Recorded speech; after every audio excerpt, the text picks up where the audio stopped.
Yeah, well, Davey, I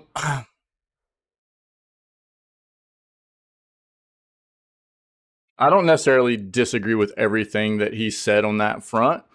And what I've said this entire time is that, you know, if I can sit back and watch, and I've said this from the get go too. As far as your last statement there goes, from his quote, anyone that boycotts Blizzard or Diablo will most likely have no effect. Um, I've said that for a long time. It's just a personal thing for me. I don't feel comfortable playing their games. I never said that this was never something where I was like trying to be the catalyst behind getting other people to stop playing their games or anything like that either. But he's welcome to his opinion, and that's fine. So this is what I'll say, and this is what I've said the whole time. This is what they would be expensive, Ferret. You're right. Yeah, they would be. Those Lego things would be stupid expensive. Lego's already expensive. Then if you made them like actually playable and interactable, they'd be really, really pricey. So the thing I've said the whole time is that, I'm hopeful that they're changing. But one of the last things that they did that really made it to where I felt like I needed to boycott them was the Diablo Immortal stuff. It was gross. That was not that long ago. Okay? So, you've still got like he wants to say that everybody that was part of what Blizzard used to be is not there anymore. That's not true.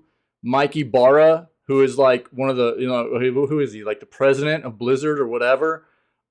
He was heavily promoting Diablo Immortal, and I feel like that's disgusting because that game was so stupid heavy pay to win, and that was the last straw for me, dude, with that company. Like, that's not the company I grew up being in love with. You know what I mean?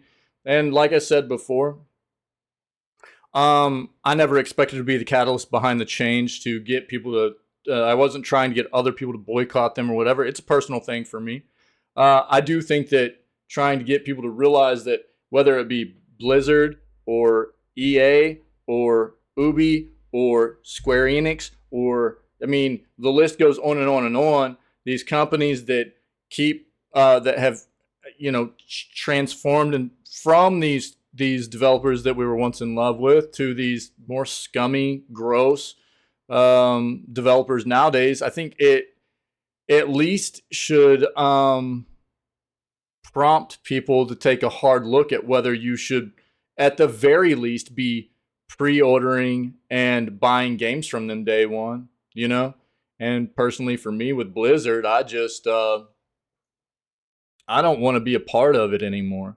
And I've said this for a while now too. If I see change from them moving forward in positive ways, I don't ever expect them to be the company they ever were. But if I saw change in them in positive ways that made me feel like they were on the up and up moving forward, then I would, start playing their games again probably. But it's going to take time.